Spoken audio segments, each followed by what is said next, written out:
what more can we say?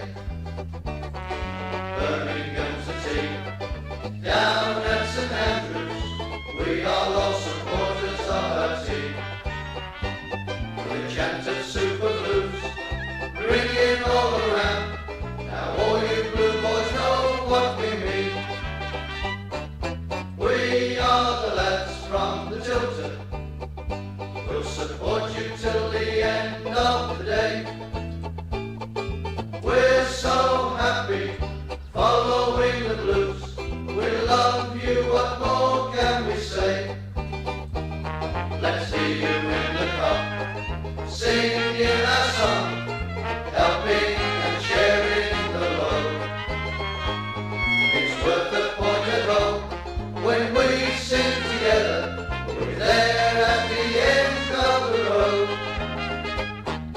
We are the lads from the Tilton, we'll support you till the end of the day. We're so happy following the blues, we love you, what more can we say? We have a team that's tops here at St Andrews, they're gonna give us what we're longing for. It's Birmingham forever, let's hear it from the stand, so come on city, sing this song once more. We are the lads from the Tilton, we'll support you till the end of the day. We're so happy following the blues, we love you, what more can we say? We are the lads from the Tilton. Very good evening, ladies and gents. It is a Tuesday night. Yeah, Tuesday. We delayed one night because of the government announcement last night, which we thought you'd all like and need to hear.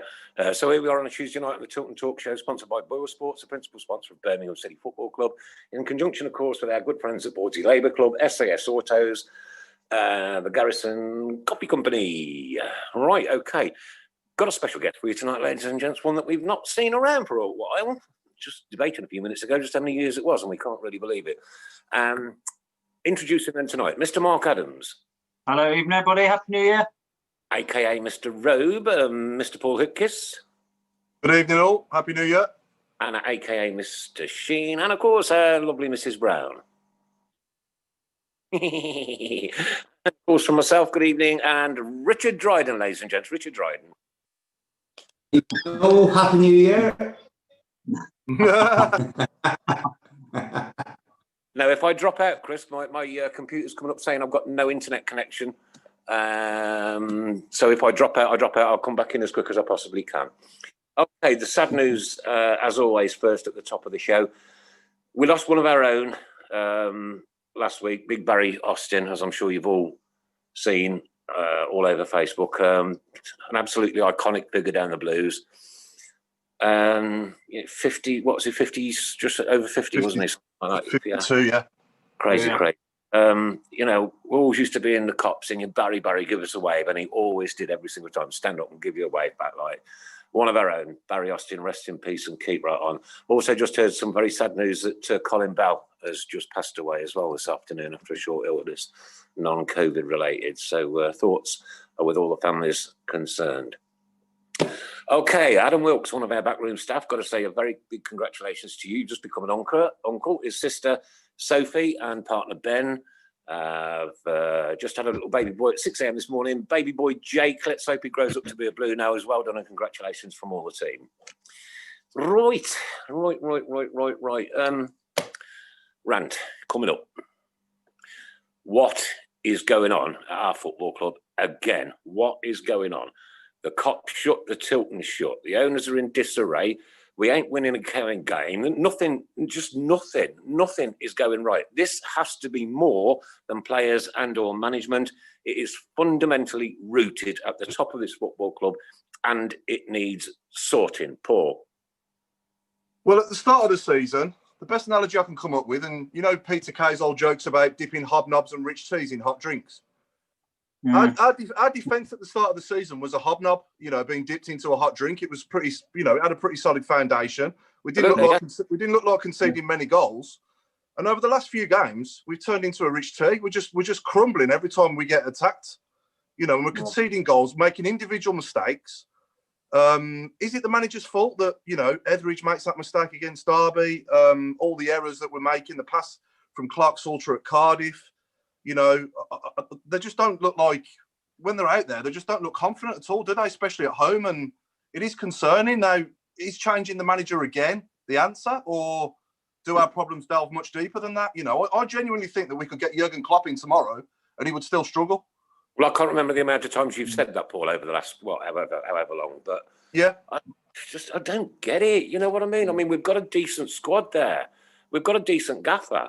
I know a lot of people have called for his head and one thing and another. And I'm so, like, you know, and I put a bit of a rant on the other night. Okay, I'd had a few too many whiskies for the sound of it. Correct me if I'm wrong here. I ain't got a problem with it, but for goodness sakes, you know, 10 years this has been going on for. 10 years. Yeah, I mean, correct me if I'm wrong here, right? But in any business, leadership starts from the top, doesn't it? From the CEO. Well, it should do. Yeah, and I just think that's our problem, in my opinion. That's been our problem all through this time. I mean, he's stunk the place out, hasn't he, for 4 years now, nearly, in my opinion.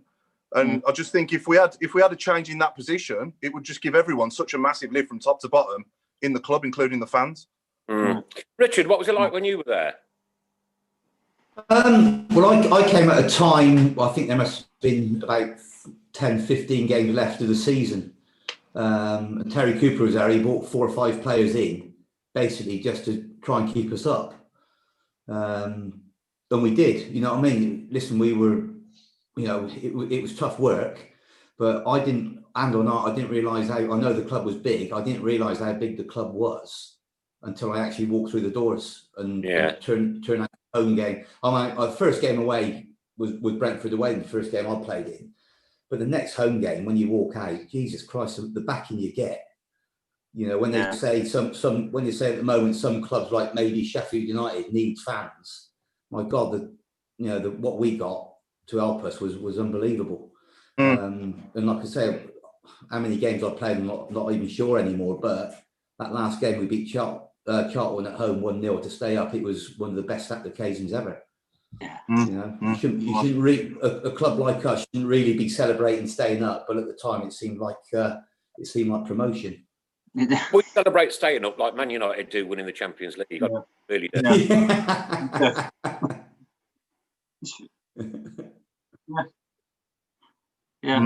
But I mean, it's the same old story, isn't it? When you look at clubs at the wrong end, there's not enough goals being scored, and there's too many being conceded. You know, it's and that's how it is. You know, if the goal scorers aren't scoring and goals are going in any angles at set plays and in the 6-yard box and open play, you know, there's always going to be a bit of trouble. Just coming back on as well to current times, it's difficult to compare it to any other time, isn't it? Because there's no fans in the ground. They've got the COVID situation to deal with as well.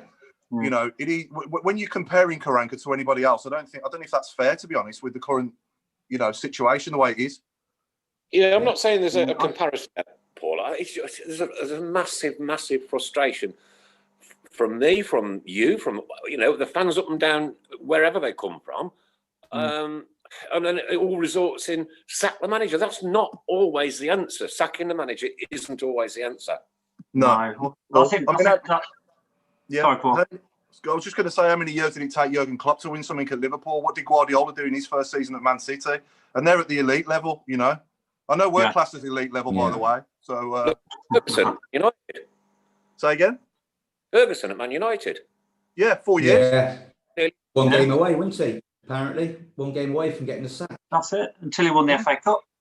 There'll be loads more as well. There'll be loads more managers out there that have been there a long time. You know, and it took them a while to you know, or you can go to the past as well. There'll be people that it took them a while to win anything. But in today's game, you just don't get that time anymore, do you? Like you don't get it. No. I mean, I don't get, coming back to Karanka, we've said it over the weeks, and, you know, I don't get the personal abuse towards him. I mean, people are slagging him off, saying he's useless. He's not. He's took Middlesbrough into the Premier League. How can he be useless if he experienced promotion? Yeah, I took him think a while. everyone's got the opinion that he should be playing Hogan and Djukovic together. I get that. You know, yeah, I get that as well. To be I get honest, that. But I think it's wrong. Or I think it's wrong to say he's useless. I mean, Zola was useless. He's got no track record. But Karanka's been there and done it. So I think it's wrong to just slate him like that. Although I must admit, I know we were warned that he'd be pragmatic and one up front. I am surprised at the amount of team changes week in, week out. That has surprised me. Yeah, again though, is that down to the current way it is? You know, you have to have everyone's rotating their squads more or less, aren't they? There's not many clubs anywhere playing the same 11 players every game. Yeah, true. But, I don't know. I think now these next half a dozen games, Mark. Paul, here's an open invitation for Mr. Dong to come on the show, make himself known to us all, and answer some questions. There you go. There's an open invitation. If anybody is anywhere remotely close to him, tell him, come on the show and speak to the fans. Yeah. There's no communication there. These next half a dozen games will be interesting now because I think the majority of them. There's a seven. Say again. Critical these are. Yeah, but what I was going to say, Nick, was there's a 7-day break between games. So we haven't got a midweek game many times, I don't think, over the next, month or so. So I think that'll be interesting now when he's got time to actually rest players up. Will he stick to, if he gets a good result, I'm not counting Man City, but in the next league game, if he gets a good result, will he stick to the same team then? If he's got 7 days, you know what we like, Paul, we'll go and win it. I mean, what was it like, Richard, when you playing 3 games a week? Did you just train less, or would you, Yeah, obviously things have changed massively, haven't they? Since even before when I was playing, Liverpool won the league with using 15 or 11, 12, 13, 14 players. Yeah. But we, it was always a mindset when we were playing. If you won, you stayed in the side. It don't matter really how well you played. But as it's gone on, like we're back at Forest Green now. We kept the side for four times on the bounce. And then you can see them getting tired because we were playing sort of Saturday, Tuesday. Yeah. But you still rest them, but you still work them. 20 years ago, that side would have played the 5th game on the trot, because that's the way it was. But going back to rotating squads, if you've only got 12 top class players, you're probably going to use 12. But like you say, with the Man Cities or people at the top of the championship, they might have 16, 17, 18 top players who don't get weaker if they put 6 or 7 new ones in. I mean, you have to figure out AK for making 7 changes, though, don't you? And also, you go back early, like people want instant success. It's very, very rare you get 5 or 6 17 to 22-year-olds in now because managers are too scared to put them in because they need success straight away. Yeah. And how's Odin Bailey doing? He's done really well. Well. We're quite an attacking side, and we play some football. So I like to call them flair players, and he's definitely one of them where he can create. So he's done really well in the last third. He's still a young lad, so he got a rest on Saturday, but he got abandoned after 60 minutes. But he's done really well. I think it's good for him. He's come in, and he came into the club last season for a bit before I was there, and it takes a bit of time to adjust to the more physical side of it, in the lower league. But there is a lot of passing teams in this league this year. But he's done well. So hopefully we've got him till the rest of the season as well. Yeah. Well, at this rate, we might need him back. Yeah. Do you say me or him? Because if you said me, you're in massive trouble. Well, we need you both, yeah. Yeah.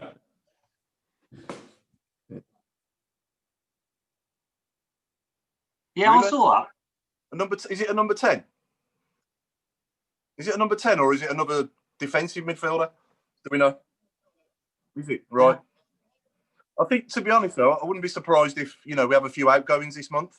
Oh, yeah, I was going to say, going back to Crowley, there's a big rumour over here in Cov that he's Coventry want him back. I don't know if it's on loan or permanent, but that's been going around for weeks, that has. So if there's anything in that. I do my bet. They won't understand me. I'm the only Brummie in Cov, I think. Great news from the Blues youth today with Odin Bailey signing an extension to his contract. That's secured him down.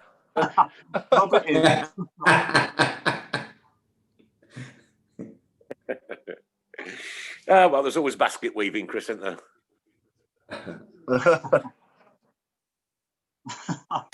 It's the finals, is it?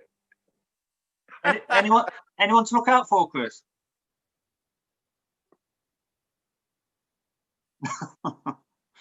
Fair enough.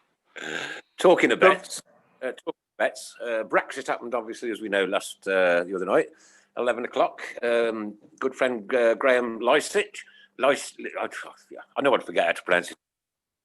Yeah. Lovely guy. We sat and had a video call at 5 to 11 and had a whiskey together over the phone. And he said, go and put some money on this horse. I can't remember what the name of it was now, right? And I said, I've never gambled, mate. I never gamble. Sharon had to go up to town today and she had to walk past the bookies and she nearly turned in and put a few quid on it and it came in at 10 to 1. Oh. Just my luck. So thanks for being in Brexit with me. That's all done and dusted now. Well, as far as it can be, but does it make any difference to European fixtures, I wonder? Apologies to everybody, I didn't have my mic on. One job. You get one job.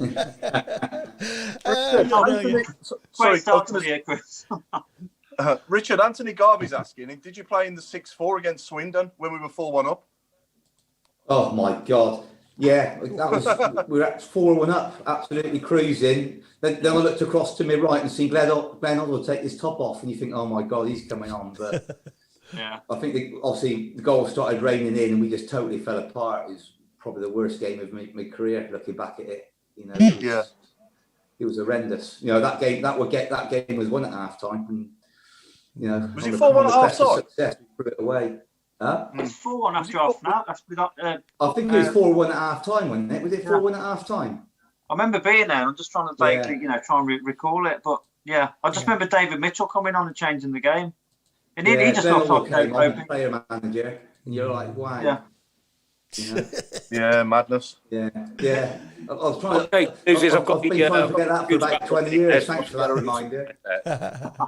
Go on, Nick. I've got my computers back up and running now, so I should be able to read some comments out. So, okay. Go ahead. Yeah, did Richard play in that force? Oh, yeah, we've just had that one.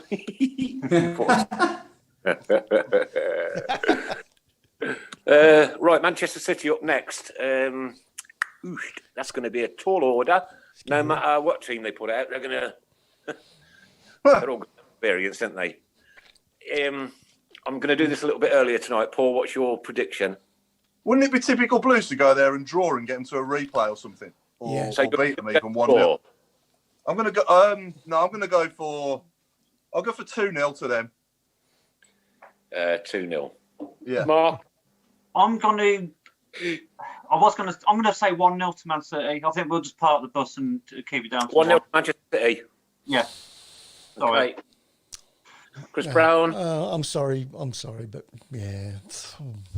Cricket score 5-0. What's the Blue? Yeah, of course, yeah. 5-0. I'm going to go for a cheeky 1-1 draw and a return to the Blues. Richard, what's your thoughts? Crikey. I think we'll go up there and sit in, like most clubs do, and try and see it out. But I think we'll get beat 2-0. Yeah. No, 2-0. Okay. Sorry, Nick. Can I just confirm? Is it is it not straight to extra time? Yeah, there's no replays. I was going to say there's no replays. Is that? Of course not. No, is that right in the FA Cup now? Yeah. This season, straight. Just scrap the replays. Yep. Oh, right. Okay. Yeah. Right. Just going back to that game. Apparently, it was 4-1 at 4:30 p.m. and lost. Was it? Yeah. Just to rub it in a bit. Yeah. Cheers. Yeah, that was horrendous. That was a horrendous game. 6-0 from 5-2 from Steve Gill. Oh God! Sorry, I'm ever sorry. My computer's really playing up tonight. That's all right. iPad that I wanted for Christmas, by the way. Bar humbug. Richard, what's your best memory at Blues, mate? like I say, the game wise, probably when we stayed up against Charlton. Yeah. You know, it was probably definitely even after my career finishing, one of the biggest games I played in. So there's so much on it. You know, we just knew if we won, because Charlton, I can't remember the other side. It doesn't matter. There was another side who was playing below us and above us. And they were playing each other. So whatever happened, if we won, we'd stay up. And I remember going when Paul Malden scored, and I think about 2 minutes ago, Paul Malden went out to block a shot, and it deflected off him. It sort of span inches wide of the top corner, and you know that success and failure is so close. But when that final whistle went, it was just mad. But you know, the build up to it, and like you say, with the Villa games in the cups, that's as well. It was the season after. That was probably the biggest game because it got us out the muck really and stayed up. Would you say they were two of your best games personally for us against them up the road? Because you pretty much didn't give Dalian Atkinson a kick in either of the two games. It was. It's funny because I like the bigger the game and the bigger the crowd, I get more excited, not nervous really. But you know, as a team, I thought we played really, really well both games, and like I said earlier, it might have inhibited our lead form for 7 or 8 games after and a little bit before, because for us, well, for me as well, it was like I say, there were 2 just massive games. The rivalry is unbelievable. Oh yeah, You'll know that more than me. But when we had the great escape in 1993 when Paul Malden scored versus Charlton, do you think it was a change to the lucky kit that kept us up? I think we wore it around the time. Oh, without a shadow of a doubt. Without a shadow of a doubt, we did no training or anything before it. We just turned up in the lucky kit. Oh, crikey. What were those dressing rooms like with Bazza? Oh, man. I'll tell you what, they were full. Yeah. Yeah, full. No, listen, he was, you know, as a manager, he was unbelievable to work under, because you never knew what was going to happen day to day. You know, you never really had a schedule of what you're going to do. But, you know, he was one of football's massive characters, and I don't think there's enough characters in football nowadays. So, you know, luckily he's still sort of involved at Peterborough as well. So certain games you see him. But, you know, he just brought put new life into the club as well when he came. Lively, and loads of players came. We all know that, but you know, it was just it was a strange time. I think though, as a defender, he'd rather lose 4-3 than win a boring 1-0. Yeah, you know, because he just wants entertainment all the time. But yeah, it was a good time. You know what I mean? We still speak. When I was manager at Worcester, he came down and did a do for us. You know, got up and spoke and did that all for nothing. Gave it all to charity. So you know, he's a real good bloke. You know, give you the last tenner. Brilliant. Nick? Back to the Man City game. Steve Portman's gone 45-0 to Manchester City. I think what he meant was 0-0 at full time, and they're going to score 45 in the last 15 minutes, 30 minutes. That's a goal every 2 minutes, even without stoppage time. It's my God. Richard Martin, probably the quickest centre-back pairing we've ever had from Steve Jobb. And Leonard Edgington, hi to everybody at Tilton Talk Show from Queensland, Australia. Man City to cruise it 5-0, and a very happy New Year to you, Leonard, and to everybody over in Australia that listens as well. Right. Did anybody get a good blues-related Christmas present? I've got a few, to be honest. Oh, yeah, I've got one here, actually. Do you want to see it? Drinks coaster? Oh, right. Very nice. Very nice. Mine wasn't blues-related, but it is, indirectly. I've got my short. Oh, yeah, it is indirectly. Yeah. Yeah. Do you want to see what I've got? I thought he'd had a tattoo on his backside then for a minute. Yeah. Go on then, I Mark. know, that's what I thought it was going to be then. Ooh. Look at that. What is it, Mark? It's There we go. from the local bus stop. No, it's a tube. It's a tube up of all the sort of achievements and stuff. Oh, right. Oh, well done. So my other half, she got me that. Very nice. Very nice. The tube map in Birmingham. Okay. Back in as a child. That's how I remember his face when he took me to my first game back in the 70s. That's your dad, Is isn't it? that lovely. Chris? It's Chris. That's his dad. That's his dad. Huh? Great picture of Papa Jack. Oh, That's fantastic, Nick. I love that. yeah. Yeah. How about you, Richard? You get any good blues-related Christmas presents? I've got no blues one this year. No, nothing at all this year. Let us down. Maybe next year. Maybe Don't know what you're missing, mate. Don't know what you're missing out on. Let us down. Nigel Mansell thought there was who was just the best? BCF underpants. I ain't got me, mate. Who was the best player you played with for us, mate? Oh, crikey me. The most talented was probably Tatey. On his day, Paul Tate was unbelievable on his day. Yeah. You know, but probably the most impact was Jose Dominguez on his day. All right. Yeah. You know, quick and direct. You know, he could tear teams apart on his own as long as we were solid. Yeah, yeah. And what about your whole career? Good ones, you know, I've got my team written down here, and we had some really good players. Yeah. You know, it was. And in your whole career, I think. We'll have a look at your team later, Richard. Yeah. Yeah, we'll do your team later, mate. Yeah. And in your whole career, would it be Letitia or? Oh yeah, without a shadow of a doubt. Yeah. Without a shadow of a doubt, he was just, how he didn't get any more England caps. You know, when you look at flair players now, he was top. You know, what he could do with the ball was his finishing was unbelievable. Yeah. He always goes on about his best goal ever, because like you ask him what the best goal ever is, it could be one of 15. Yeah. But he said he was against Tim Flowers at Blackburn. Blackburn, He's about 20 yards out. Yeah. No, about 30 yards out, and he's bent it right in the top corner. Yeah. And he said that was my favourite goal. It was against one of my best mates. Yeah. And someone asked him, well, what did Tim Flowers say when it went in the top corner? He said, I don't know. I was too far away. Good answer. Great answer. I remember one he got against Newcastle as well.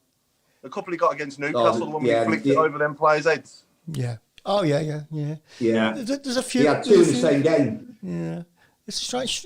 There's a few sort of Maverick type players that don't seem to suit any England setup, really, do they? No. You know, it's a very rare thing, isn't it?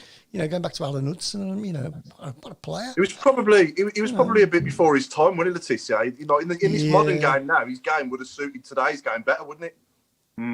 Oh, definitely. Yeah, you know, and like you say, all players, they're on about George Best. Would he adapt? The best players would adapt and be brilliant. You know, that's what they do. You know, they've adapted in their eras, and they would adapt in any other era if they're that good. You know. And what about against? Who's the best? No doubt. Yeah, and who's the best player you've ever played against? The hardest one to mark was probably when I was at Southampton was Dennis Bergkamp, because when you're talking about Matt Letizia being a different era, he used to drop into holes like where number 10s drop into now, and you just couldn't. You go near him, he'd spin, and you just couldn't get near him. You know, last resort, you try and kick people, and you just couldn't get near him to kick. It was tough, but he was just class. He just used class. You know, he wasn't a brute. You know, he's just class. That's what. Yeah, he was genuinely world class, wasn't he? He was unbelievable. I dread to think what he'd be worth in today's market. Wow. Oh man, I know. And then you go back into the other end of it. People like played Mick Harford a couple of times, and I'm just happy to still have my nose, really.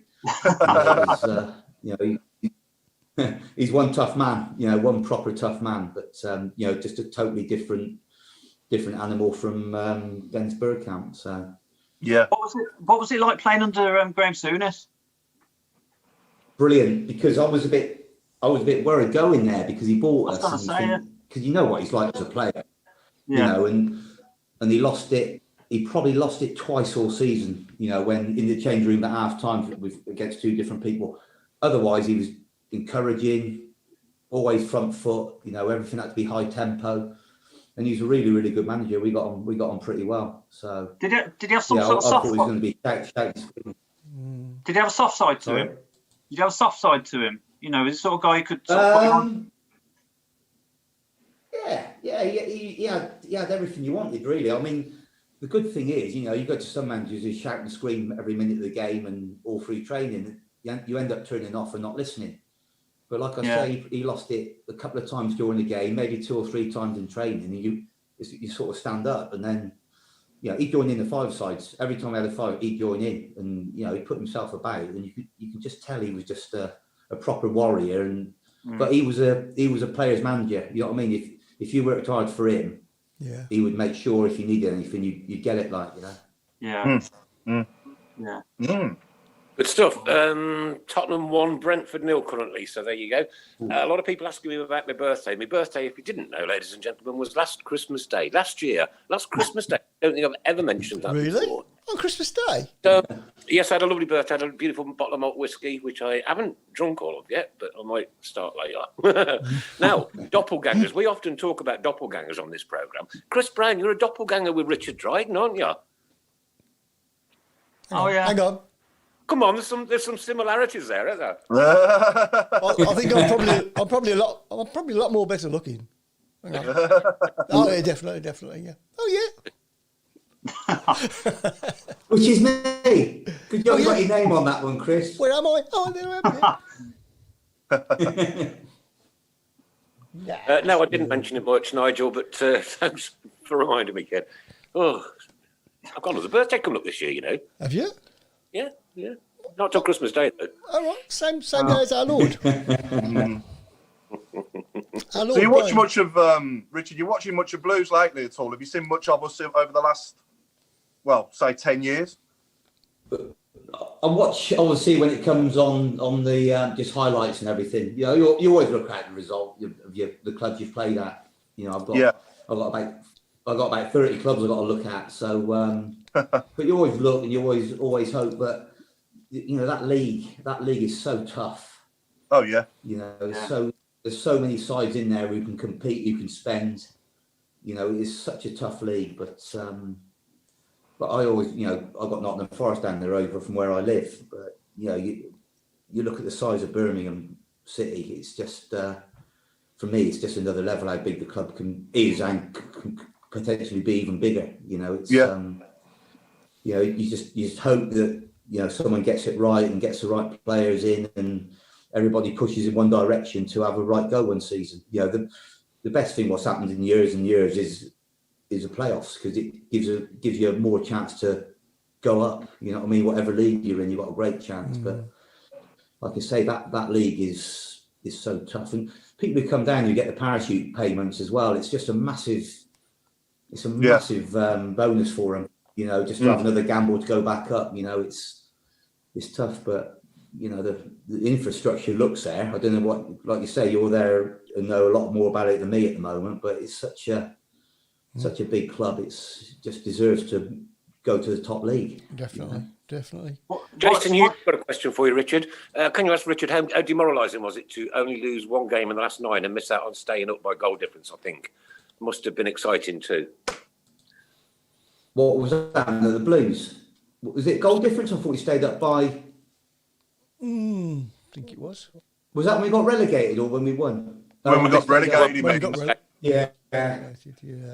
Yeah. I mean, that was a season where you just couldn't just couldn't win for anything. You think you're getting there, and you're just dropping points. And like you say, sometimes goal difference is massive.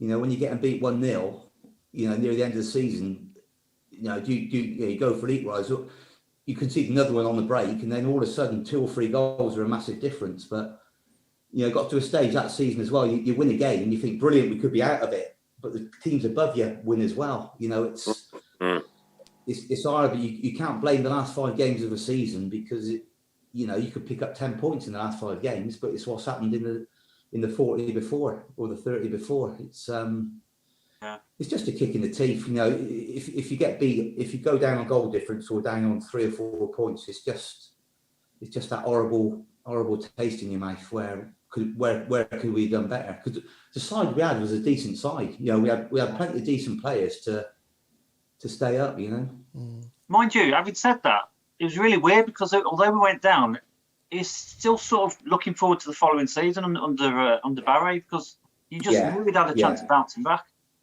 You know, you couldn't see us struggling. You could see, right, you know. So yeah, it was. I was looking forward to the season after, to be honest, and it, you know, proved right. I mean, and that's what he did. That's what he did a little bit. Barry was.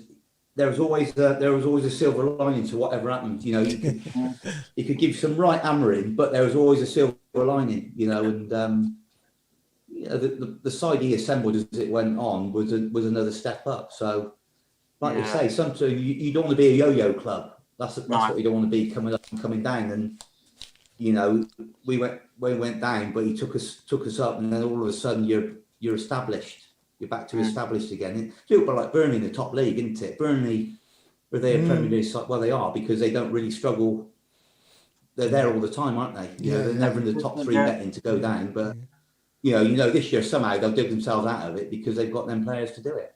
But, with Barry, it was, you know, it was horrible going down, because I was injured at the end of the season. I didn't play, and I couldn't do a lot else anyway. You know what I mean? But you know, we had some great players like Daishi and all that in the side, and you know, there's some top players, some top winners in there. So you knew whatever happened, if you keep them, they would. You know, the season after, there was going to be a decent season. In some ways, Richard, were you a bit sort of, on a personal level, you a bit disappointed to miss out on Wembley and then the promotion and all the rest of it? Or, you know, a little bit. You know what I mean? A little bit. But sometimes when you listen, I've been to club. I left Birmingham to go to Bristol City. And, you know, great coming near where I live back home. A lot of my mates are Bristol City fans, have you? But it was probably the worst move ever in my career, because as soon as I touched the ball, I was getting booed by the home fans. You know what I mean? It was just, I didn't play, don't get me wrong, I didn't play well, but it was just tough. But, you know, when you go back to the Wembley stuff, I'm really happy, because I played the last season for Stoke on loan at Wembley against Bristol City, funnily enough, in the EFL trophy. So that was a full ice, because it was two well-supported clubs. And I've coached at the new Wembley. That was the old Wembley. So not many people get to play at Wembley. You know, you get the usual faces every year, but it was nice. I was so happy to play at Wembley before it got redone. You know what I mean? So. But when you see Tatey with the T-shirt on and everything at Wembley, and you think, wow, I wish I was on that pitch. You know, it's when people say, "Oh, just getting to finals is enough." It's not. Once you get there, when all the other fans have gone, you know what I mean. There's half a stadium left. That's when you know the winning and losing is so important when you get there. Definitely. Richard, just going back a little bit, Lee Malin said. In that fateful season, West Brom only played 81 minutes of their game on that day. We went down at Tranmere. The ref blew as their fans kept invading the pitch and was concerned for player safety. People forget that. They played off the park and could have easily conceded in those 9 minutes. And that could have been a season starter. Yeah. Well, you would have got promotion then, though. Yeah, that's true. So it counts. I think they should replay it now. Wheel everybody out. So do you think you'd enjoy, Richard? Do you think you'd enjoy playing in today's game as much as you did when you played, from what you see as a coach? I mean, I just love playing. You know what I mean? It was, you know, it's strange. I think I would have. You know, it was funny because I went on loan to Swindon with Andy King, who obviously passed away a few years ago as well. And he only took me for a month, and then he pulled me down the bus and said, "Do you want to stay for the other 2 months?" I said, "Yeah, I'd love to." He goes, "Well, the reason I didn't take you for 3 months was I spoke to a club and they said, 'Oh, you're a bad influence in the changing room.'" And he said, "Why is that?" He said, "Well, because you've had so many clubs and you thought you were a bad influence." And it's not. It's just basically I wasn't never going to get back in the Southampton side. So I went to 3 clubs that season just to play games. You know, it wasn't bad influence.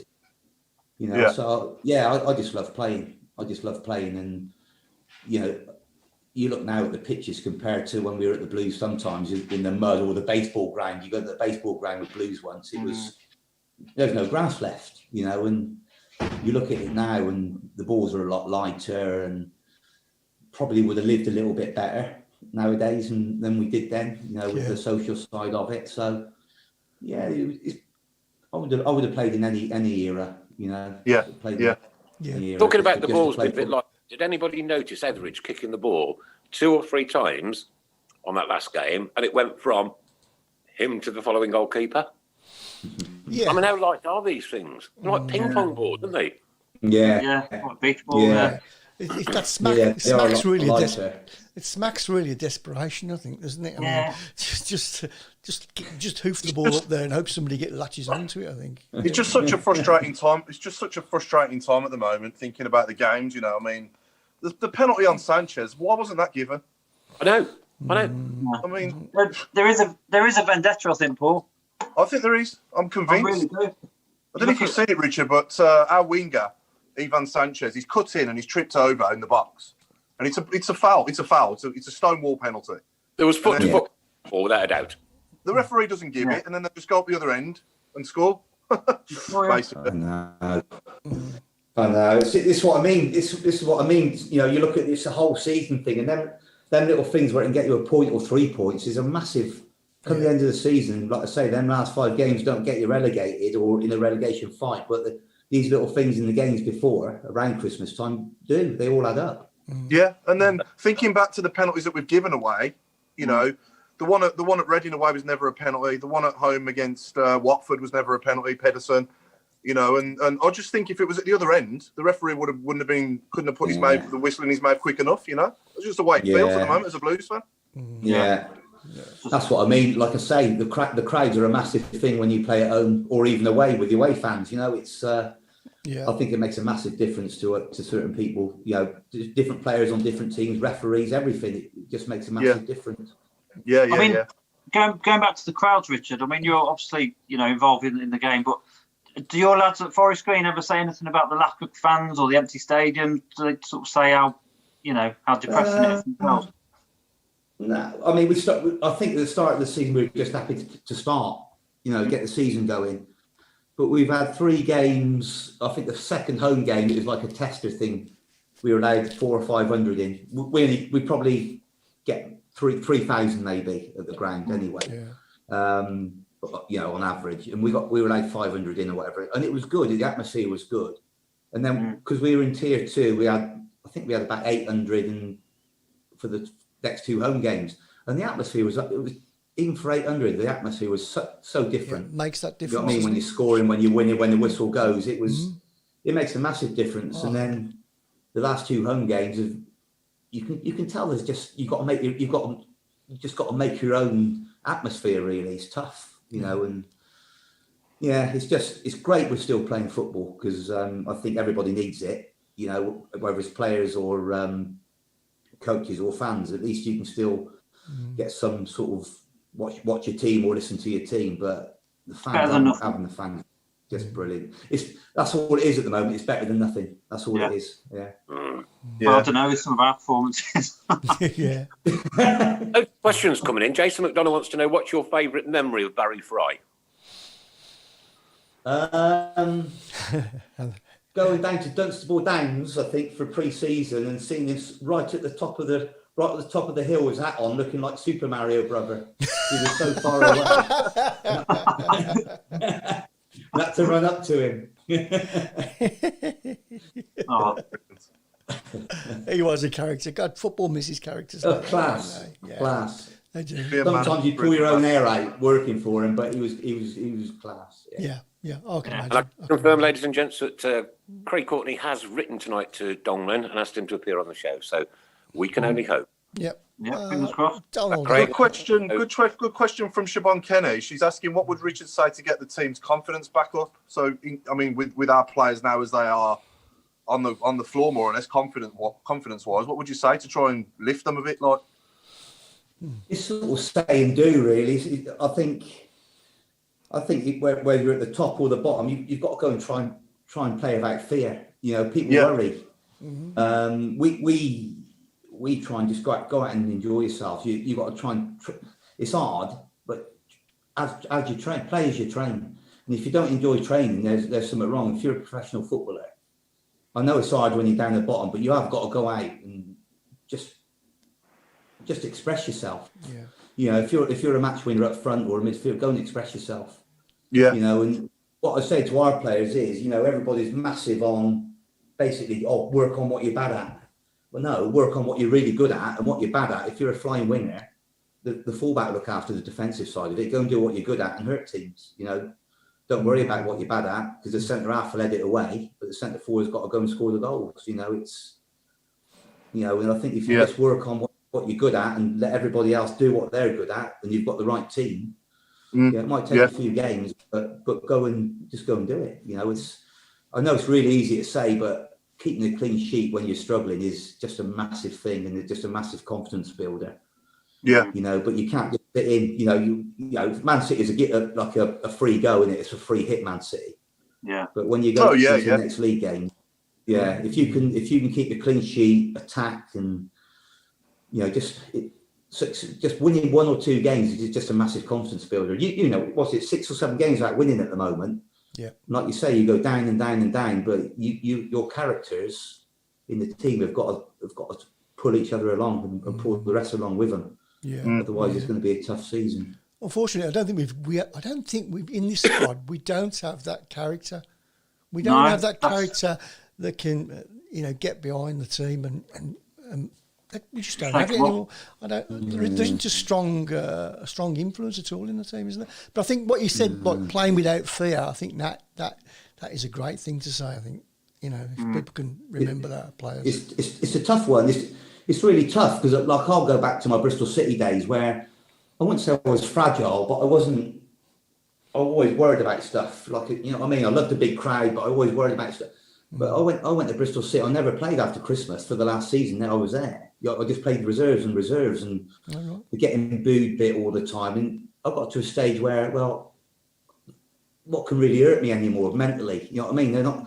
I've been booed by my own fans. Every time my name gets right, I get booed. Nothing can really hurt me. And I went from Bristol City reserve to Southampton first team because I think Bristol City was probably my worst football move, but probably my best move for my mental ability, really. And I always look back at that saying that probably changed my, not just career, but my life, my outlook in life, and think, well, there's a lot worse that can happen than lose a football match. You know what I mean? In life, and that is probably a great move. So are you from that area, West Country? Bristol, yeah. I started at Bristol Rovers though, so that didn't really help. But I've got to say, I didn't play great at Bristol City. You know, it wasn't my best season and a half by a long way. But like you say, things happen for a reason, and I think that really spurred me on to better things. Really, another big club, really. Another could be massive. A big club, aren't they? Yeah. Bristol, yeah, massive. There's only one, but there's only one BCFC. Yeah, they've got some good fans. They have Bristol City. Both clubs have really. Yeah, they are. Yeah. Quite passionate. I'll tell you what's pleasing as well. When I was there, you go outside the ground. You got Ashton Park and what have you around there, a little park. And there was loads of people with, at the time, Arsenal's, Liverpool shirts on. But now there's more and more Bristol City shirts knocking about, which is good. You know what I mean? Yeah. Your local club and what have you. So it's a tidy little ground, actually. It's a tidy stadium. I must say. I've been there. It's good. I think we had the same sort of thing, didn't we? Over not long ago around Birmingham, everybody seemed to be wearing Man United shirts. But, Oh, don't start me on that. But But okay, got to say well done to Carol Sandland for winning the. Was it the share shirt, Chris? One of the share shirts. Yeah, there's a few. Share shirts, and thank you for your kind message today. All you got to do is share the stream on your personal Facebook page to win a chance to win next week. Yeah, can I just say the prizes that haven't gone out are going to go hopefully out this week. There's a couple more to go, including our great Christmas giveaway that goes out as well. Okie dokie. And there'll be no appearance for the Tilton Talk Show on Switch Radio tonight. Our good friends at Switch Radio, we just haven't got time to do the edit and to get it across there. So don't go outside running for your cars and switching it on and hoping it'll be there, because it won't be there. It won't be there. A lot of people, Chris, are asking about the stars and how the stars work and what the stars do. Can you give us an update? Okay, so you can buy. I think you can buy 100 stars for about £2, I think, and all the stars go towards us. Go towards our charity drive. So it's only a few pennies, but it all mounts up, doesn't it? Absolutely. So there you go. That's that one. I'm going to say happy birthday for Nicholas Wellsbury on the 27th of January. I don't think he's mentioned it more than about 9 times this week. No, he has no. Man after my own heart. 4 days after mine, that is. Mine's the 23rd. 23rd? Oh, Yeah. What day's yours on, Paul? What day or date? Day. Day, Saturday. Oh, right. Okay, cool. But all the pubs are shut, so it might as well be Monday. I know, yeah. Sure. Hurt me. I think you'll be staying in, Paul. I think I will, yeah. Right, going back to Mr. Dong, Ray Holbro's asking, does Dong's the only one that makes our atmosphere and gets fined for it? What's your take on that one? Both of you, Paul, Mark, well, all three of you, actually. Well, I don't think a CEO should be shouting at an official, if I'm honest, like, abusive language. Well, nobody should they, really? Not really. Not really. But you don't really hear of many CEOs doing that, do you? No. I can imagine a few managers in the past. So are we saying lack of taste, lack of respect? Naivety, I think. Yeah. Naive. Yeah, I'd agree with that. Sorry, Mark, I missed that. Naive. Yeah. He's a new signing. Didn't he play for Everton, Pat Naive? No, didn't He played for Tottenham, didn't he, Naeem? Yeah. He scored against Seaman, didn't he, with that? Yeah, from the halfway line, wasn't it? Okay. Yeah. Please, Mark, no Seaman jokes. So did you play with Chris Marsden at Southampton? I'm guessing. Chris Wilder. Marsden. Chris Marsden. Chris Marsden. Yeah. He was a winner. He was a great player. He was a cracking player. Never bought a beer though, but he was a winner. Yeah. He was a what? A winger. Never bought a beer, but he's a winner. A winner. Oh, right. Oh, he was a winner, not a winger. He was a winner. Yeah, I was going to say. Yeah. He was good travelling the team. Yeah. He was good solid player. Yeah. Because he went to Southampton from us. Yeah. He did, yeah. Jeff Kenner wasn't there, was he? Was that Jeff Kenner at Blackburn at the time? He was before me. He was before you, wasn't he? Yeah. He was before me, Jeff. Yeah. Another good player. I've also got to say again, thank you to Caroline Kari. She was stewarding at the Blues on what day was it? What day did we play? Because I've lost track of all days, dates, and times now. Saturday. Yep. Mm-hmm. Yeah. And I Facebooked her at half time.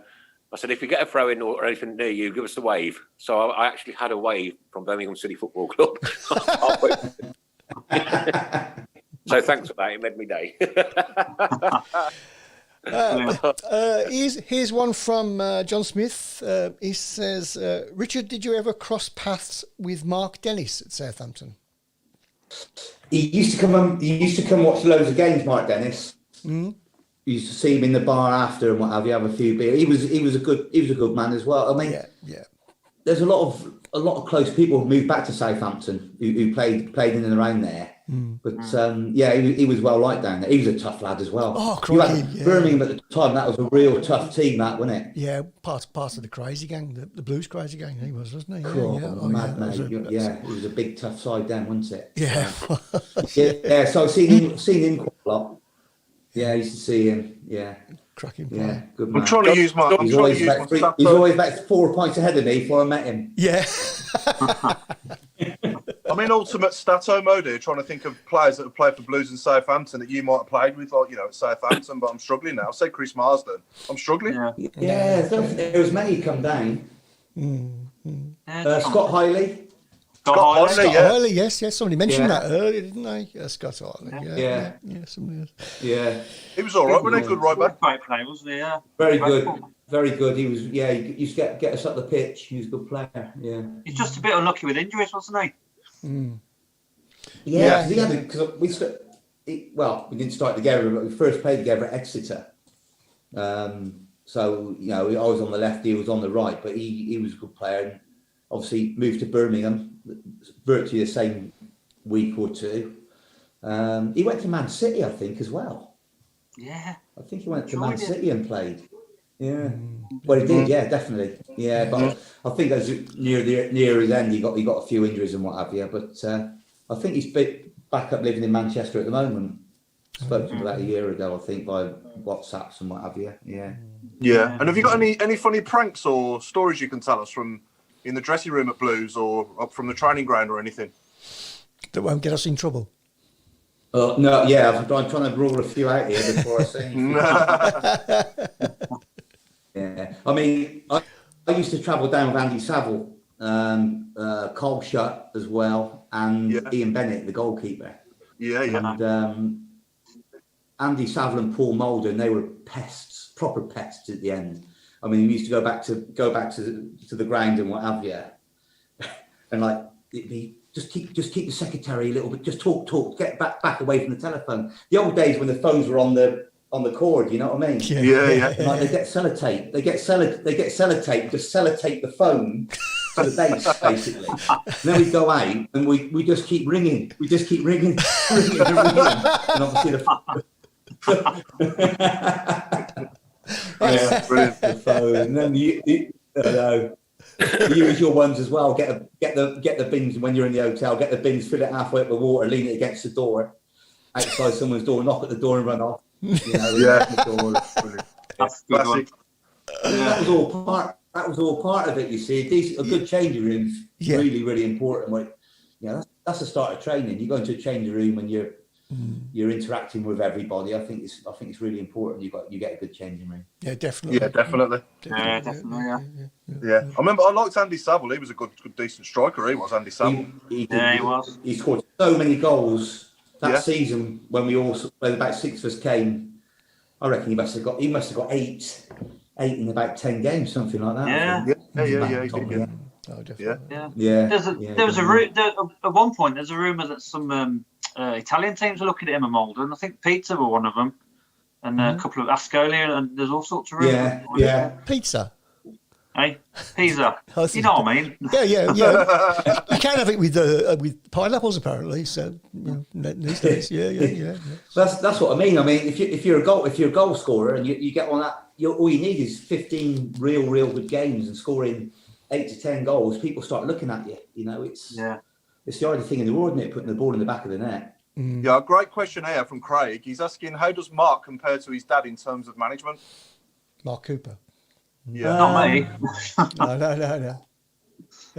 Yeah, not Mark Mark's on the really show. demanding. Compared to Sarah. Yeah, Mark. Yeah. Mark's quite demanding in what he wants. You know what I mean? And he's clear in what he wants. A little bit like his dad. Yeah. But his dad. I mean, he did loads for me. You know, I mean, he took me to Exeter, then to Blues, and then he recommended me to Southampton. So I went down on trial at Southampton to start. But what I found with Terry, I could be I could be an average player. I thought I was an average player, but he can make me feel like a world beater. You know, just by a couple of words or not saying it. Sometimes you come in at half time, you think, oh, I've had a shocker. You know, you think, what's he going to say? And he'd say nothing to you. You know, you think, oh, got away with that one. You know, but he knew what, his man management was unbelievable. And I always knew when I used to be a winger. I started off as a left winger, believe it or not. No, right, okay. And like, I'd come in and you think, God, I've had a great first half there. And you do what he used to call me Trig. Trig. He goes, what? And my guy goes, are you all right? I went, yeah. He goes, oh, come on then. And you knew you'd done well. You know what I mean? But he could make average players feel like top of the world. You know. Yeah. Mark does it as well. He's more demanding, which is probably right nowadays because the technical side of it and the tactical side of it's probably gone up a notch in the last 20 years. You know, how to kill teams. You know, you look at so much data nowadays when you go in on a Monday or over the weekend how teams play, and everything's got to be a lot more thorough and put through. And it's almost it's not robotic, because if you're robotic, you don't get, it's waste time having your Odin Baileys. Because you need Odin Bailey to do what he does because he's different from other players. So.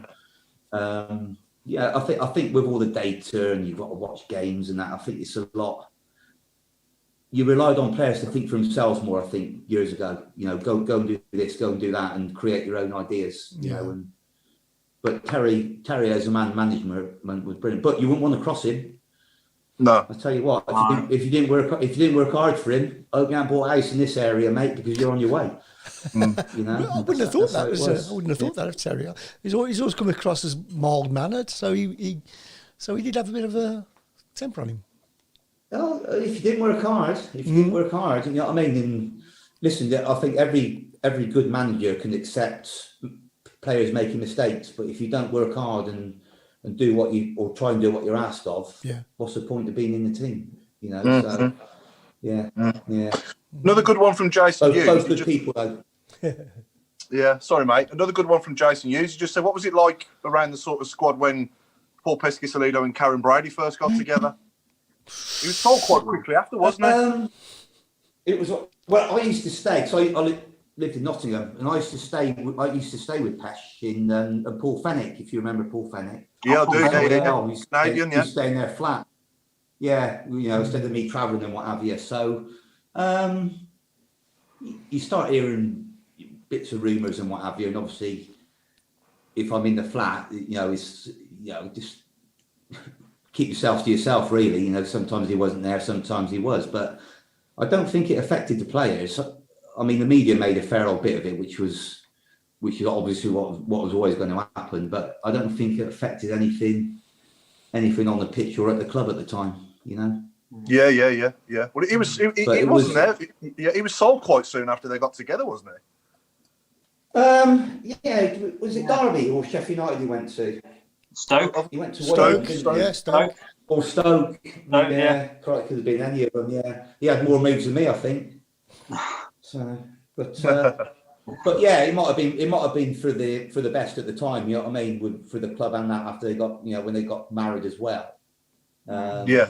It was maybe a bit too close, but again, he was a proper goal scorer, Paul. He was a quality player. Yeah, he was. Yeah. My favourite image of them together is when Horsfield equalises in Cardiff against Norwich, and they both jump up together, celebrate the goal in the playoff final in 2002. Yeah. I was worried what you was going to say then.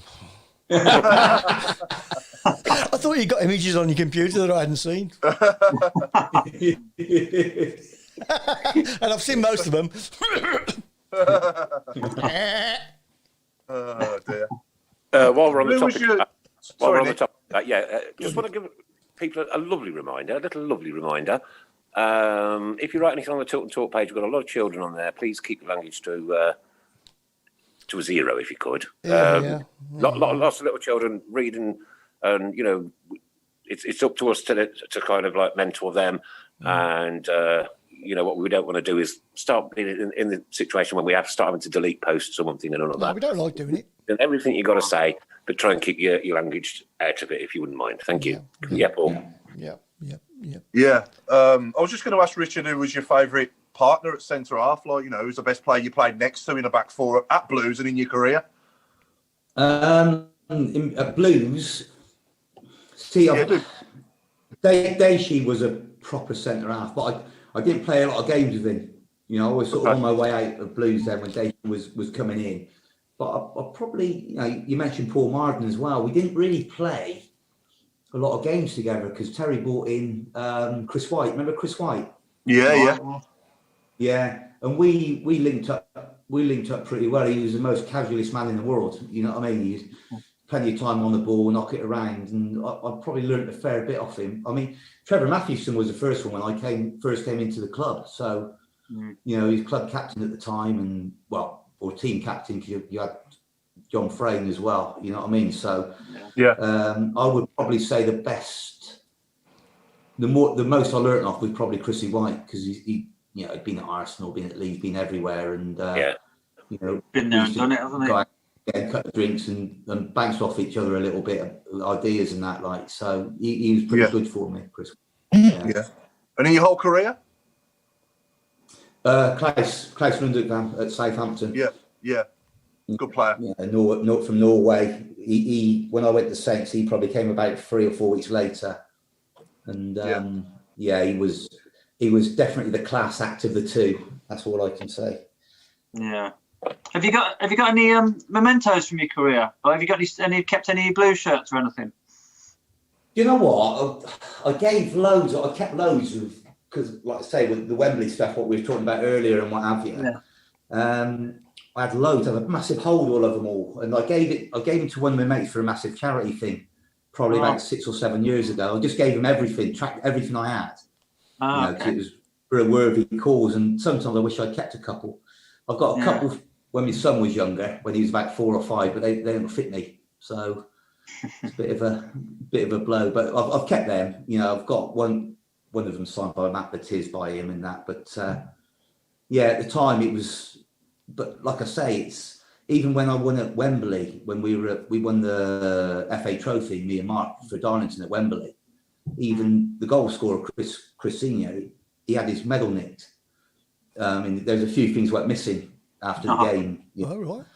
So I gave him my medal, and I was half hoping Darlington might buy me another one, which they didn't. But the memories, what I've got of the game, that's what I want. The memories, I don't have to look at the medal to remember how good the day was, like, So no, I've not lost a lot. I've given away a lot of stuff for that, for certain reasons. But like I say, my memories, and sometimes you look at YouTube on footage and that, it's that's more than enough for me.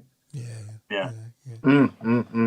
Should we do Richard's 1 to 11 now, or Nick? Oh, yeah, do you want to say something, mate? Yeah. Oh, hang on, go on, Nick. Oh, okay. Yeah. Just go for it, Paul. Go on, Nick. Okay. Do you want to whiz through it or go through it player by player? Player by player. Yeah, go player. Give us a bit about why you've chosen each one, and maybe who their closest competitor was. And formation. Yeah. And formation, sorry, and captain as well. And captain. Well, I've gone 4-4-2 because I picked two wingers basically. Yeah. In goal, I've gone for Kevin Miller. And Yeah. it was a real close call between him and Ian Bennett. Yeah. But I always felt Kev used to come out when you were under pressure. He used to come out and catch a lot or punch a lot. With his size and that. I think that helped us a lot when we were struggling in our box. So very, very close. But I've gone for Kevin Miller in goal. Always had tracksuit bottoms on, didn't they? Yeah, it did, didn't he? Yeah. Kevin Miller always wore tracksuit bottoms. Yeah. He did actually. Yeah.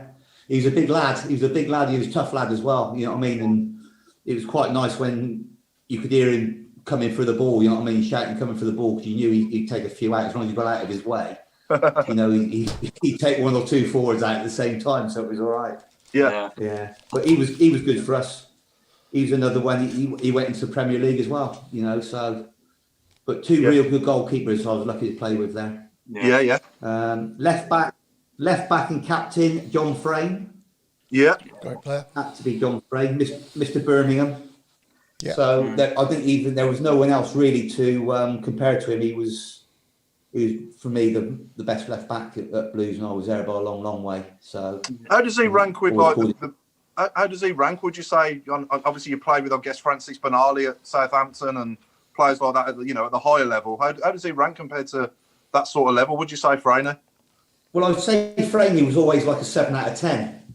That's what you want, really. If your player can be 7 out of 10 all the time, he wasn't aggressive, but he'd get forward and he'd never seem to give the ball away. And no, he always seemed to be in the right position to stop crosses and everything. He was a good 7 out of 10, and he was quite quiet, on the pitch, but he always led by example on how he played. And I think that's quite a big thing sometimes. You knew what you're going to get out of him all the time, and I ended up playing with him at Northampton for a bit as well at the end.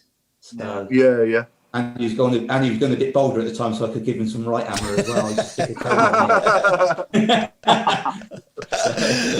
Yeah, but he was brilliant. Yeah, we were quite close on off the pitch. Yeah, I enjoyed watching him play for us. Yeah. My first years going down, he was excellent at left back. He was a favourite, wasn't he? Yeah, massively. Just gutted when he missed that penalty against them lot. Yeah. Oh man, I know.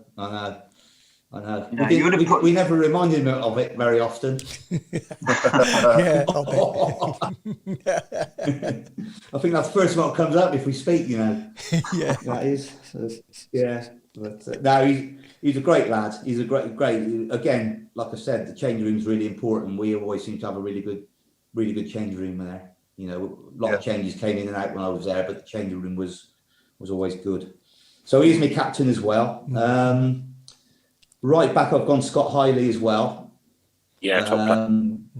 Very close with him and Clarkey as well. But I think Scott got up the pitch more than Clarkey did. So I'm always more for a quite attacking team, and he used to create a fair bit of chances, Scott Hiley, going forward. So I've gone with Scott on that one.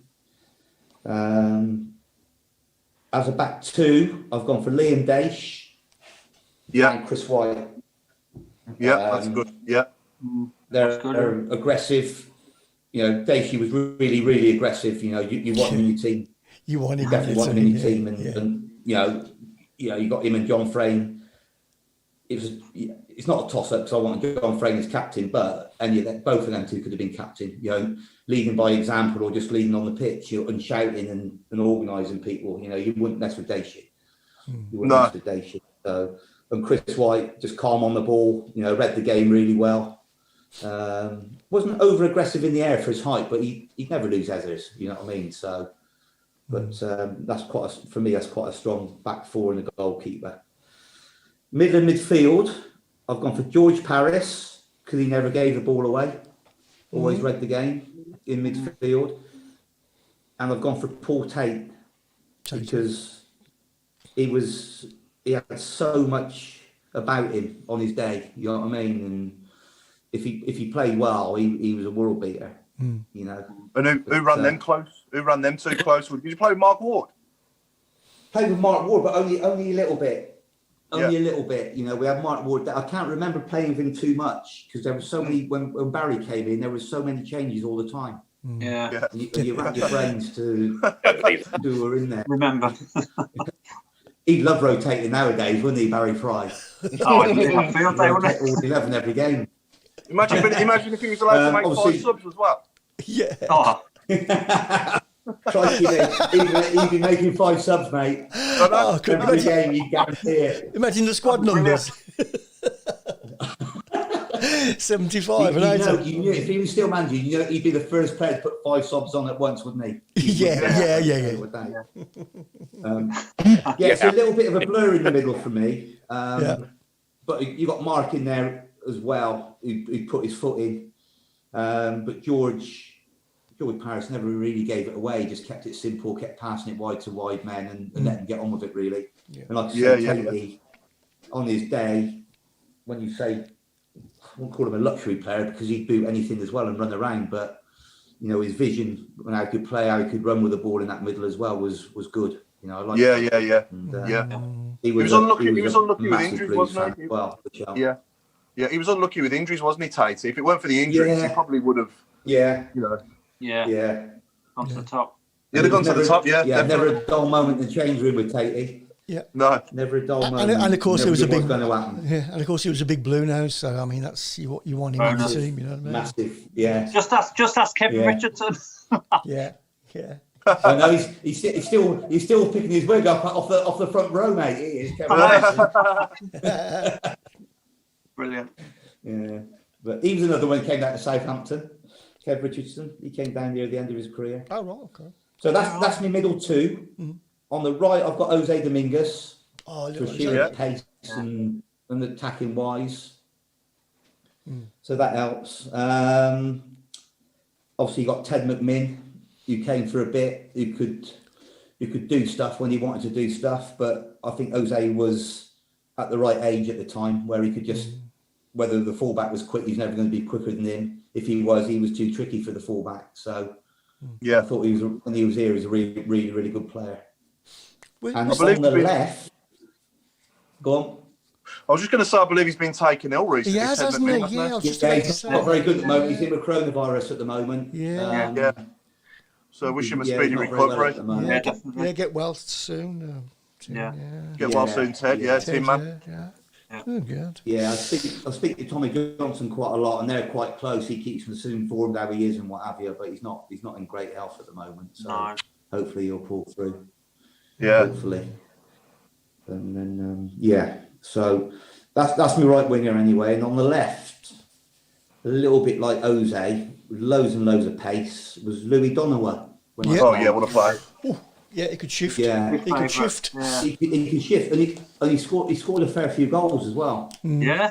You know, he knocked in with more than people think. I think, you know, and that one at Albion in the halfway line. Yeah. Yeah, he was just.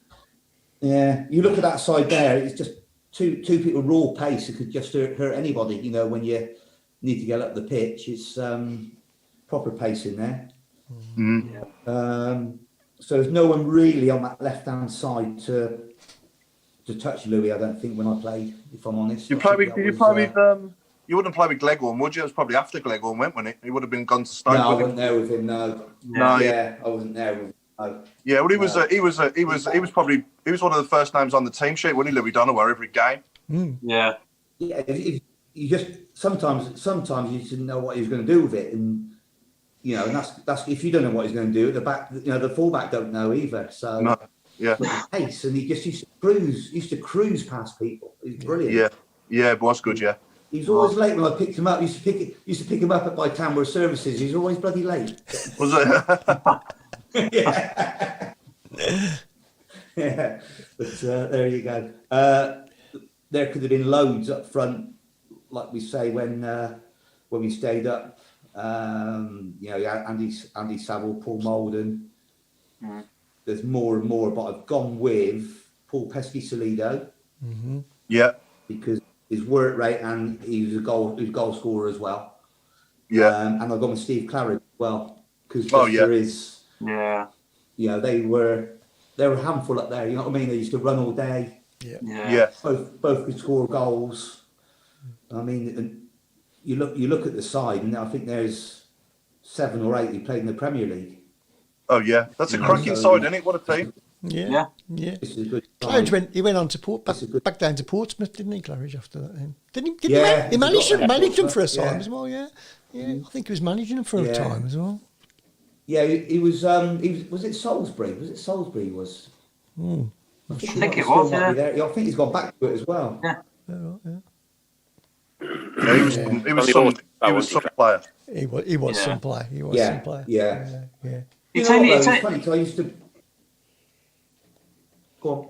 Go on, Mark. no, sorry, Richard. I was just going to say, you go through those players, and it just makes you realise how, you know, didn't really appreciate them probably at the time, but looking back, yeah, what a team that was. Yeah, it was. We've had some great. We've had some great players Yeah, over the exciting team with characters. There's some characters there. Yeah. Good time. Dressing room characters that you want in your team, basically. Jason Hughes is at Salisbury now. Go on, Nick. Jason Hughes said he's at Salisbury now. Oh, right. Okay. Yeah. I think he was at Salisbury for a bit. I think he's gone back to it now as well. I think whether he's manager or director of football, whatever. I think he's gone back. But I couldn't be certain on that. But yeah, you look at the players. Yeah, thank you for doing that. Anyway, that was a great, cracking team you put together there. Really good. And not one of them players would leave anything on the pitch when they come off at the final whistle, would they? No. That's it. That's it. They're you look at the front two and the wide two. They cause anybody any no end of problems. You know, and you got Tatey in there and get forward. George is just sitting there and pass it, and you know Scott would probably get a little bit higher than Franey would. Yeah. But, you know, but it's just a secure team with a lot of flair as well, really. Yeah. But if you manage to get past Tatey and Paris, then you've got Daishi to deal with, ain't you, as well? A brick wall, basically. You wouldn't get nowhere near the goal. So you got a brick wall to get through. So yeah, You basically have, yeah. Exactly. And God help you if you're Italian. yeah, that's right. Yeah. Oh, dear. All good stuff. Some great memories in that team, anyway. Oh, some great ones. Brilliant, excellent, fantastic. Real. Into the last 15 minutes of the show we go, ladies and gentlemen. 12. And, you what? Sorry. 12 minutes Already? Yeah. Well, Flies, doesn't it? It's 12 mad. minutes left. It's mad. 12 minutes. Yep. 2048 is the time. Okay. So, what should we do today? Anything to do with word association with football and the post office from start to finish? I'll start us off. Start you off with Paul Phil. Scales. Hey? I'm going to start you off with Paul Scales. Oh dear. I'll start us off with Phil Stamp.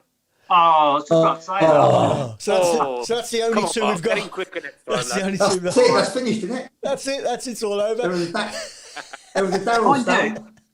Mind you, funnily enough, Andy Saville's a postman now, isn't he? Oh yes. Is That's, it? I read Andy Saville's postman. yeah, that's correct. Yeah. Yeah. I'll What tell you about who was David Buller? David Buller was at Blues, wasn't he? Centre forward. Who? Davey? who? Oh, hang on. Sorry, mate. I bet Barry Fry got him. I bet he was. Oh, he got everybody. Gary He got Ball. everybody. He got everybody. Gary Gary Ball. Was it Gary Ball? Gary Yeah, Ball. Gary Ball. Ball. Oh, yeah, Centre-forward blonde B-U-double-L. hair. Yeah. That's right, yeah. Yeah, he's a postman as well. Oh, right, yeah. So you wouldn't. I was going to say you wouldn't see a bull in a post office. No, you see one in the China. You'd see one in the China shop. Oh, Postman Pat Jennings, postage pesky Do solido. you remember Iffy on Euro? Do you remember the striker, Richard, with Iffy on Euro? Yes. If yeah. you know. What about Jiffy on Euro?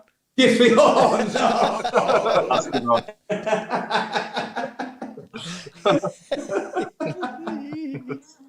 What about Sacco? Yeah. Sacco.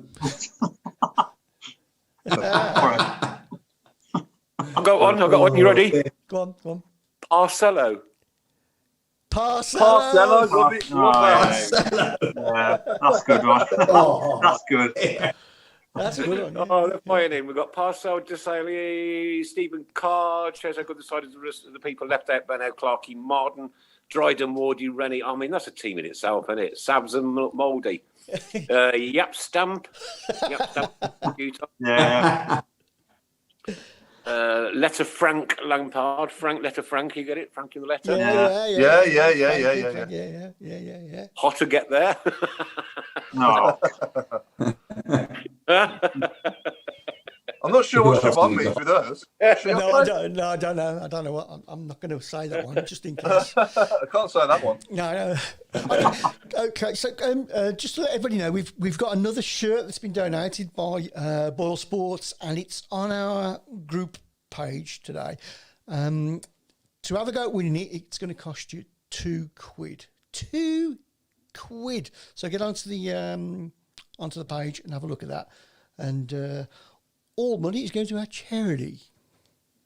Thank you very much. All the money goes to charity, mate, every single week. Yeah, there we go. A Monday morning, doing it all for charity. Right, we've got Leroy Letter, Messi Miss Post. Mm-hmm. That's not a bad one, Leroy Letter. That's decent. Yeah, that's a good one, isn't it? I can see the winner. Yeah. Premium bonds. Yeah, that's the winner for me. Michael Parcell. Can't keep up. Quick question, Richard. Who's the best manager you ever played for in your career?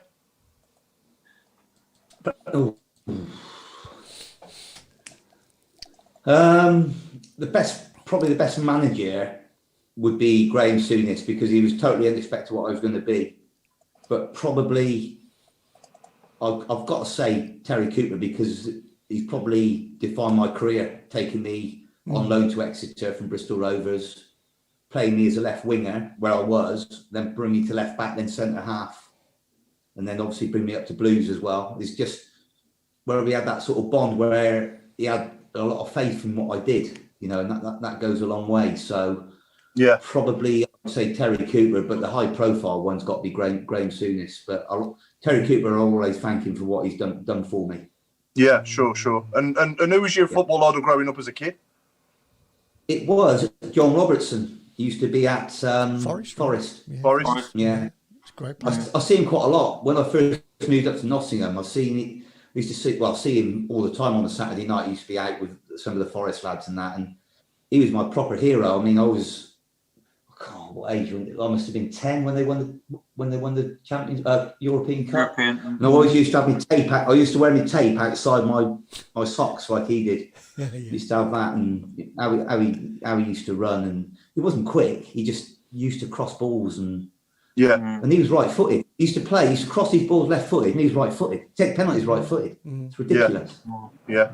But I still see him now. He's such a nice bloke, but what a player he was. What a player. Yeah. Excellent, Yeah. What side they had, wasn't it, then, when they won the European Cup? It was a great side, wasn't it? Yeah. You see the players. Have you seen that? I believe in miracles. You've seen the Forest about it when they win it. It's fantastic.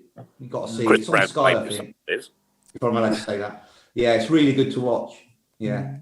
It's like a documentary, and we went to watch it at the cinema when it first came out. A few of us got invited, and it was about an hour and a half, but you never even looked at your phone or anything because it was so good to watch. Great films, yeah. You know what I mean? If you're into football, you know, and how they did it. It was unbelievable. Like, you know, some of the quotes with Brian Clough and what have you were fantastic. Richard, did you have any dealings with? Have you ever had any dealings with Trevor Francis? Only we had his son at playing for us at Tamworth. All right. But I never had any dealings with him playing wise. But quick story: we had one pitch. We had to drive from Tamworth to a local pitch, and like his son was been with about three weeks. He used to come watch training, Trevor Francis, and like turned into the training grounds. One pitch, and you see his car there, big Merc or whatever it was. He pull round, walk onto the pitch to get everything sorted out. There was a family camping in the middle of the pitch. They bought a tent the night before. They had a tent up in the middle of the bloody pitch. No. So we had to be nice. They took it all down, and you think, no, you've got Trevor Francis watching us training, and we've got a tent on the middle of the centre. That was so Chris Brown. That's about the dealings I had with him. Okay, loads more coming in. Go on, We've Nick. got message back. Kevin Bond, second class Jensen. Joe Royal Mail. Oh, that's a good one. Yeah, good one. I like that one. Check and Doy. We've got Check back again. Check and Doy. Phil Stamp, Special Dealy, Ivory Alimola. I can see. Frankie Machine Lampard. Frankie Machine LeBooth. Yep. I do like Gareth Mail. Zola. Counter attack. I like it. I like it. Zola return to sender. Zola return to sender. Good one. What about Shelf Ramsey? Oh yeah. Yeah, go for it. Go for it. Yeah, clever. Good one. Jiffy Floyd Hasselbank. Richard, Auntie Linda wants to know who was the last out of the shower. Who's the last? Yeah, she's a bit. If you still had the big communal baths, it would have been me. We used to love being in them big baths, just sitting in there chatting. Yeah. Looking back, it probably wasn't very healthy. No. Mind you, I suppose you did a lot of bonding. Paul Marden used to have a bit of time in there, grooming himself. Yeah, was he a groomer? Paul Marden used to like grooming himself and getting ready for after training. Yeah, good looking lad he was. Ray Hobro's question asking on Auntie Linda's behalf. So there we go. Hey, Tor the Franker. That's a clever one. That's a clever one. Yeah, it is. That is. Yeah, it is. Yeah. Frank Robbery. Ribery, yeah. That's a good one. Week after week after week. What about Jerry Till instead of Gill? Jerry Till. Till. Yeah. That's a good one. Because he's listening, that is. Robbie Package. Yeah, that's a good one. Very good. Nicola Parsons. I don't get that one. Nicola Parsons. No. Anybody get that one? No, I don't know who. No, Sorry, Mandy. I don't know. No, sorry, no, Nick, where's the time gone? Nick, where's the time gone? I don't know. It's 27. What can I say? Richard, thank you so very much from myself, the team here, the backroom staff, and everybody listening tonight for joining us, giving you an hour and a half up on a Tuesday night. Really enjoyed it. Thank you very much. No, it's been an absolute pleasure. Frank, after long quadru. Oh, Q. Q. Yeah. Q. And you know what else we've proved doing this on a Tuesday? You especially, Nick, you've proved that you can do it on a cold Tuesday night in Stoke. I don't ever say I'm in Stoke. I am not in Stoke. Well, not far, are you? Oh, I'm far enough, but I can't smell the place. Don't say okay, that. fair enough. Where are you? Is it ST postcode? What? Is it ST postcode? Where are you? You're Toxeter? He's in Toxeter. Yeah, it's posh here. We go to the bath, have a wee in the sink. Yeah, he's in the posh bit. Believe Okay, me. you can do it on a cold Tuesday night, not far from Stoke. I'll rephrase it. Yeah. I don't know. Postman Pat Vanden Howell, that's a great one. Kirk Evans, great show, great guest. Robbie Packin from Jason McDonough. Well, what can I say? Sponsored by Boyle Sports. Thank you very much for all your support that you give us all through the year. With our friends at SAS Autos, Borsley Labour Club and the Garrison Coffee Company, this has been the Tilton Talk Show, first one of 2021. my goodness me, 2021. Think about that, guys, because I can remember my English teacher when I was at school say, you're talking about, you know, you're going to have all this technology in 2020. And I thought, that's miles away, 2020, in the year 2000. And that's been and gone now 20 odd years ago. So, blimey, it's scary. It is, isn't it? Anyway, thanks for all the birthday messages, lovelies. Richard, thank you very much. Mark, thank you very much indeed. That's okay. Bless Hey, you. hang on, that's not fair. And Paul Hipkiss, the savant that is, thank you very much indeed. Thank you very much. Good night, everyone. Mr. Brown. Good night. And from myself, keep right on to Man City we go. Let's see if we can come back into the next round. Good night. God bless. Bye. Richard, and take care. Good night. And Stay safe. Stay safe. We are the lads from the Tilton. We'll support you till the end of the day. We're so happy following the blues. We love you, what more can we say?